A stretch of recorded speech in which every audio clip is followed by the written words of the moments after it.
Students, ये जो आप वीडियो देख रहे हैं ये पहला वीडियो है किसका, some important concept of chemistry chapter number 1 class 11th का। हमारे चैनल पे पूरा क्लास 11th केमिस्ट्री पूरा अच्छे से क्लियरली समझाया गया है, स्टेप बाय स्टेप एक के बाद एक टॉपिक पे सारी वीडियोस हैं। उन वीडियोस का लिंक मैंने प्लेलिस्ट का लिंक डिस्क्रिप्शन में दिया हुआ है और यहाँ पर हमारे चैनल में बिल्कुल प्रॉपर वे में सारी चीज़ें समझाई जाएंगी आपको, इंडेक्स क्वेश्चन करवाए जाएंगे आपको और उसके साथ साथ एक्सरसाइज क्वेश्चन भी करवाए जाएंगे। तो पूरा डिटेल क्लियर स्टडी है हमारे इस चैनल पे पूरा होल केमिस्ट्री 11th का। तो ये पहला वीडियो है। अब हम यहाँ से शुरू करते हैं और अगर आप हमारे चैनल को फॉलो करेंगे तो आने वाली सारी वीडियोस जो भी, अभी ये पहला वीडियो है तो जितनी वीडियोस इसके बाद की हैं तो वो तो है ही प्लेलिस्ट में, और भी आप अगर इसको फॉलो करते हो अपने कोर्स को कंप्लीट करेंगे तो बहुत बेनिफिट आपको होने वाला है। आपको कोचिंग तक जाने की ज़रूरत नहीं पड़ेगी। इस तरीके से मैं आपको समझाऊंगा पूरी क्लास 11th केमिस्ट्री को। तो हम बात करते हैं सबसे पहले चीज़ की। देखिए, चैप्टर नंबर 1 को समझने से पहले आने से पहले अब पहला वीडियो है तो केमिस्ट्री जैसे ही आई है तो आपको सबसे पहला तो केमिस्ट्री होता क्या है, इस चीज़ को आपको पता होना चाहिए कि केमिस्ट्री क्या होता है। सभी आपसे पूछते हैं, अगर आप अभी देखिए जैसे कि आप 10th पास करके 11th में गए तो सबसे पहले सब दिमाग में क्या प्रश्न आता है, क्वेश्चन क्या आता है कि केमिस्ट्री क्या होता है, फिजिक्स क्या होता है, ये सभी पूछते हैं, बेसिकली क्वेश्चन पूछते हैं। तो देखिए सबसे पहली चीज़ मैं आपको बता देता हूँ केमिस्ट्री होता क्या है। देखिए केमिस्ट्री हम ऐसी स्टडी को कहते हैं, ऐसे साइंस की ऐसी स्टडी को कहते हैं जिसके अंदर हम क्या पढ़ते हैं, ट्रांसफॉर्मेशंस को। अब कैसे ट्रांसफॉर्मेशन, देखिए ऐसे ट्रांसफॉर्मेशन जिसको हम पहली चीज़ कि आंखों से देख नहीं सकते, ऐसे ट्रांसफॉर्मेशन जो कि एटम और मॉलिक्यूल्स में होते हैं। फॉर एग्जांपल, अब केमिस्ट्री की बात आती है तो रिएक्शन की बात आती ही आती है। सपोज यहाँ पे दो रिएक्टेंट है ए और बी, ठीक है, ये भी एटम और मॉलिक्यूल से मिलके बना होगा और ये भी एटम और मॉलिक्यूल से मिलके बना होगा। अब बात जब करते हैं ट्रांसफॉर्मेशन की तो एक टाइम लेता है, पर्टिकुलर ये समझ लीजिए T1 टाइम था। अब क्या होगा कि ये जब हमारा प्रोडक्ट देगा, जब ये प्रोडक्ट देगा तो किसी टाइम के बाद ही देगा ना, यानी कि एक पर्टिकुलर टाइम लेके अपने आप को ट्रांसफॉर्म कर रहा है। ए और बी आपस में रिएक्शन कर रहे हैं, उनके एटम और मॉलिक्यूल, और अपने आप को ट्रांसफॉर्म करके क्या बना रहे, प्रोडक्ट। तो इसी स्टडी को, ट्रांसफॉर्मेशन की स्टडी को कि कितना तेजी से हो रहा है, कैसे हो रहा है, इसके कौन से मॉलिक्यूल्स रिएक्ट कर रहे हैं, इसका स्ट्रक्चर्स क्या है इंटरनली, तो यही सब स्टडी क्या कहलाती है, केमिस्ट्री कहलाती है। किसी पर्टिकुलर एक सब्जेक्ट, पर्टिकुलर एक किसी भी चीज़ के बारे में, ठीक है, तो ये हमारी केमिस्ट्री कहलाती है। तो इस तरीके से आप समझ सकते हैं। अब हम इसके बाद आते हैं टॉपिक पे, ठीक है। तो यहाँ पर जो 7.1 है आपकी बुक में वो थोड़ा सा हिस्ट्री वगैरह, तो उसको मैंने उतना ध्यान नहीं दिया क्योंकि वो ज़रूरी नहीं है हिस्ट्री वगैरह, और वहाँ से ना ऑब्जेक्टिव क्वेश्चन्स आते हैं और ना ही कोई क्वेश्चंस आते हैं, तो उसको मैंने नहीं लिया क्योंकि कोई मतलब नहीं था उस चीज़ को लेने। आप चाहे तो उसको पढ़ सकते हैं। अब हम आते हैं सबसे इम्पॉर्टेंट टॉपिक पे, 7.2 जो है नेचर ऑफ मैटर। अब नेचर ऑफ मैटर की बात आती है तो सबसे पहला क्वेश्चन आता है कि मैटर होता क्या है। देखिए मैटर क्या कहलाता है, ऐसी चीज़ जिसका कोई भी मास हो और दूसरी चीज़ क्या, वो कोई भी स्पेस ऑक्यूपाई करता है। सपोज मैं अपनी बात कर लेता हूँ, ठीक है, मैं एक मैटर हूँ, मेरा मास है और मेरे अंदर कुछ भी मैंने एक स्पेस को ऑक्यूपाई कर रखा है, ठीक है, तो ये मैं क्या हूँ, एक मैटर हूँ। तो मैं एक मैटर हूँ, तो anything which have mass and occupy space is known as matter.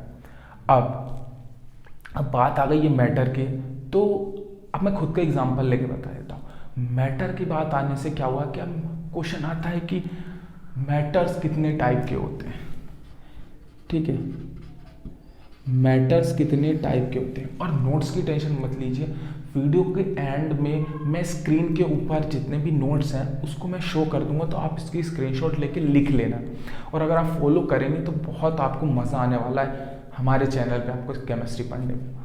तो मैटर की बात कर लेते हैं। देखिए मैटर 3 तरीके के होते हैं, एक होता है गैस, एक होता है सॉलिड, एक होता है लिक्विड, है ना। अब बात कर लेते हैं गैस की। देखिए गैस क्या है, आपके पूरे इन्वायरमेंट में गैस फैली हुई है। तो सबसे पहली चीज़ देखिए आपके, अगर गैस की हम बात करें तो यहाँ पर क्या प्रॉपर्टी गैस, इनडेफिनेट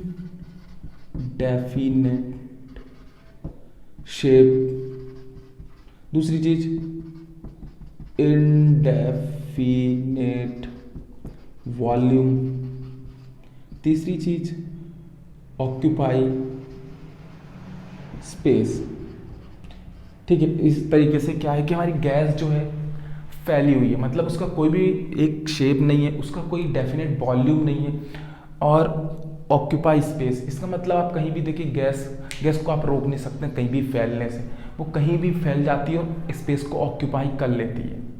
ठीक है, अब सॉलिड की बात कर लेते हैं। सॉलिड मैंने जैसे अपना एग्जांपल दिया था आपको किसमें, मैटर में, तो मैं एक सॉलिड चीज़ में अपने आप को मान सकता हूँ। मेरा क्या है, एक डेफिनेट शेप है, मेरा एक डेफिनेट वॉल्यूम है। ठीक है, तो ये क्या आ जाएगा सॉलिड के अंदर। अब लिक्विड की बात कर लेते हैं। लिक्विड के पास एक डेफिनेट वॉल्यूम तो है बट उसका डेफिनेट शेप नहीं है। आप वाटर को अगर बॉटल के अंदर रखेंगे तो अलग शेप हो जाएगा, बॉटल की तरह हो जाएगा। अगर आप वाटर को एक बकेट में रखेंगे तो बकेट के शेप में हो जाएगा। तो देखिए लिक्विड का क्या है कि उसका एक डेफिनेट वॉल्यूम तो है बट उसका एक डेफिनेट शेप नहीं है। तो ये प्रॉपर्टीज होती है हमारी गैस, सॉलिड और लिक्विड की। ठीक है, तो ये हमारा क्या है, एक मैटर के 3 टाइप्स होते हैं कि 3 तरीके के मैटर होते हैं। अब ये जो तीनों स्टेट्स हैं ये क्या होती है कि आपस में कन्वर्टिबल है। कन्वर्टिबल है मतलब कि गैस को आप, मैंने ये सीक्वेंस उल्टा सीधा लिखा है जल्दी जल्दी में। देखिए सीक्वेंस क्या है, लिक्विड, ठीक है, सॉलिड और गैस, ये क्या है एक सीक्वेंस है। अब ये आपस में मैंने क्या बोला कि इनका मतलब कि आपस में एक्सचेंज हो सकते हैं, कन्वर्टिबल है तो इस तरीके से हो सकते हैं। अब और यहाँ पे कुछ कंडीशंस है, कैसे हम इसको इनकन्वर्टिबल कर सकते हैं।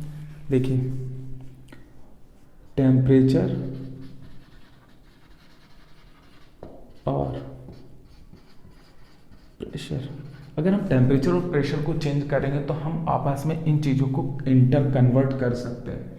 ठीक है, अब फॉर एग्जांपल वाटर का लेते हैं हम, तो वाटर अगर सॉलिड है यानी कि आइस के फॉर्म में, ठीक है, हम उसका अगर टेम्परेचर को इंक्रीज कर देंगे तो आइस से क्या हो जाएगा, मतलब इसको हीट दे देंगे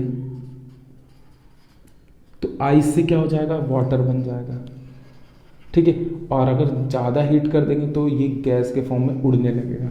तो इस तरीके से होगा। अब ये जो गैस है इसको अगर मैं कम प्रेशर लगा के कंप्रेस कर दूं, या फिर प्रेशर लगा के कंप्रेस करूं नहीं, या फिर मैं इसको छोड़ दूं तो थोड़ी देर में अपने आप ठंडी हो जाएगी, या फिर मैं इसको ठंडा कर दूं तो वापस क्या होगा, लिक्विड फेस में जाएगा यानी कि वाटर के फेस में जाएगा।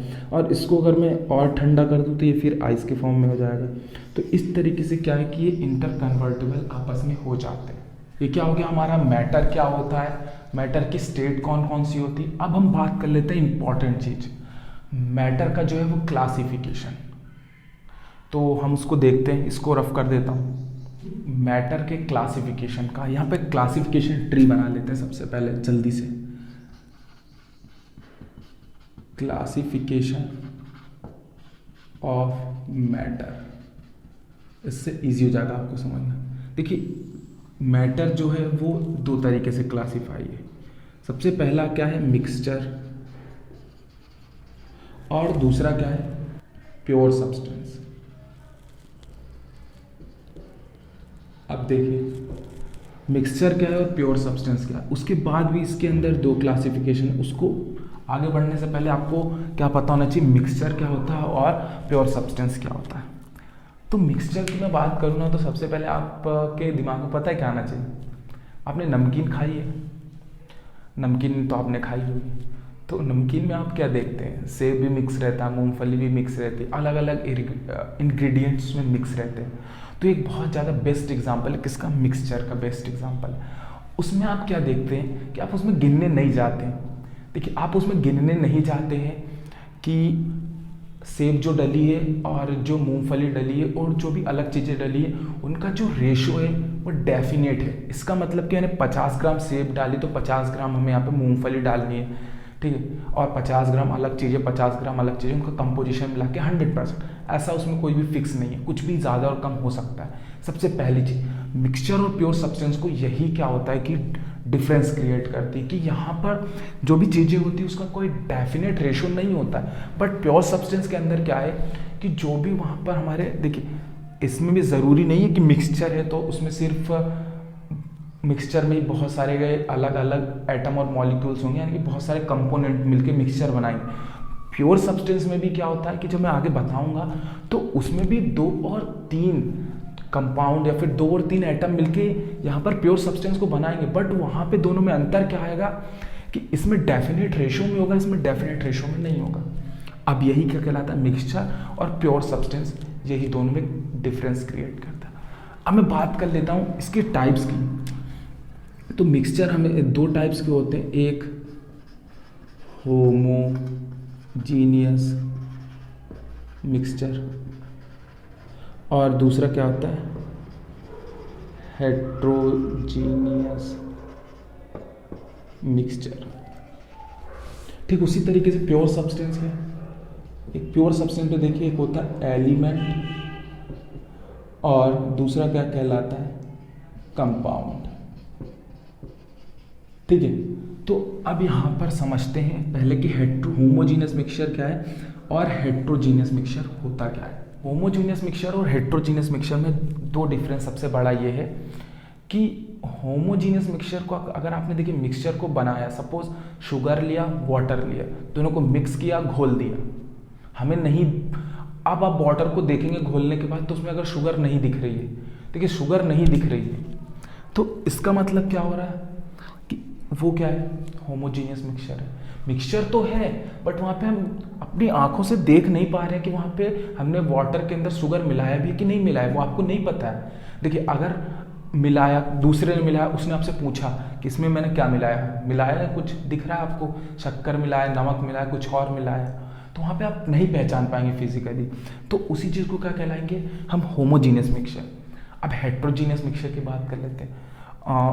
आपके घर में चावल और दाल कोई भी चीज़ होता है तो देखिए उसको बनाने से पहले हमारी मम्मी लोग क्या करते हैं, उसको एक बार देखती हैं कि उसमें कोई स्टोन वगैरह तो नहीं, छोटे छोटे पत्थर कभी कभार आ जाते हैं। तो उसी चीज़ को हम यहाँ पे क्या कहते हैं, हेट्रोजीनियस मिक्सचर, जिसमें कि हम फिजिकली देख सकते हैं अपनी आंखों से कि राइस में कुछ अलग चीज़ें हैं, स्टोन वगैरह, उसको हम सेपरेट आउट करके थ्रो कर देते हैं। तो जो मिक्सचर होता है स्टोन का और राइस का या फिर पल्सेस का, उसी चीज़ को हम क्या कहते हैं, हेट्रोजीनियस मिक्सचर कहते हैं, जिसको हम फिजिकली देख सकते हैं, इसको हम फिजिकली नहीं देख सकते। ठीक है, अब ये हो गया। अब बात कर लेते हैं एलिमेंट की और कंपाउंड की क्या होते हैं। देखिए एलिमेंट क्या होता है, एलिमेंट जो होता है वो पर्टिकुलर एक सिंगल एटम से होता है। यानी कि सपोज मैं बात कर लेता हूँ, जैसे कि आपका Fe हो गया, आयरन, गोल्ड हो गया, सिल्वर हो गया, ये जो भी मतलब जितने भी आपके मेटल्स हैं वो क्या कहलाते हैं, हमारे एलिमेंट, क्योंकि उसके अंदर कोई भी एक ही एटम से मिलके बना होता है, मतलब एटम एक ही एटम से रहता है। और कंपाउंड क्या होता है, जैसे कि मैं बात कर लेता हूँ H2O। अब मैं यही बात आपको बताने वाला हूँ कि देखिए मिक्सचर भी तो हो सकता है। ये मिक्सचर क्यों नहीं कहते इसको, क्योंकि देखिए इसमें ऑक्सीजन और हाइड्रोजन दोनों मिलके बना हुआ है, तो इसको हम प्योर सब्सटेंस में रख रहे हैं। और मिक्सचर क्यों नहीं कह रहे हैं, तो देखिए इसका सबसे बड़ा आंसर यही है, मैंने आपको बताया था कि प्योर सब्सटेंस में क्या होता है कि जो इसमें हाइड्रोजन और ऑक्सीजन का रेशो होगा वो डेफिनेट रेशो में होगा, वो कंबाइन करके 100% बनेगा, ना कोई चीज़ इसमें ज़्यादा होंगी ना कोई कम होंगी, मतलब दोनों की कंपोजिशन बराबर होगी, डेफिनेट होगी। तो यही मैं आपको समझाना चाह रहा था, इसलिए हमने कंपाउंड का एग्जांपल H2O को रखा। तो इस तरीके से आप पूरा क्लासिफिकेशन समझ सकते हैं मैटर का। तो ये जो वीडियो है ये पहला वीडियो है, इस वीडियो में यही समझाना था। इसके बाद का जो वीडियो है जिसमें मैं आपको बताऊंगा कि मैटर की क्या क्या प्रॉपर्टीज़ होती हैं, उसका मेजरमेंट हम कैसे करते हैं, तो वो नेक्स्ट वीडियो, उसका डिस्क्रिप्शन में लिंक है, तो वहाँ जाके आप देख सकते हैं। आई होप आपको ये समझ में आएगा। और आपको स्क्रीन के ऊपर नोट्स दिख रहे हैं, इसके आप स्क्रीनशॉट लेके और अपनी कॉपी में राइट डाउन कर लीजिए, बहुत मज़ा आने वाला है आपको पूरी केमिस्ट्री पढ़ने में। ठीक है, तो इस वीडियो को यहीं ख़त्म करेंगे, मिलेंगे ऐसी नेक्स्ट वीडियो के साथ। वीडियो अच्छा लगा तो वीडियो को लाइक और चैनल को सब्सक्राइब करें ताकि और ऐसी वीडियोज़ आप देखते रहें। मिलेंगे और ऐसी नेक्स्ट वीडियो के साथ। Make easy learn easy.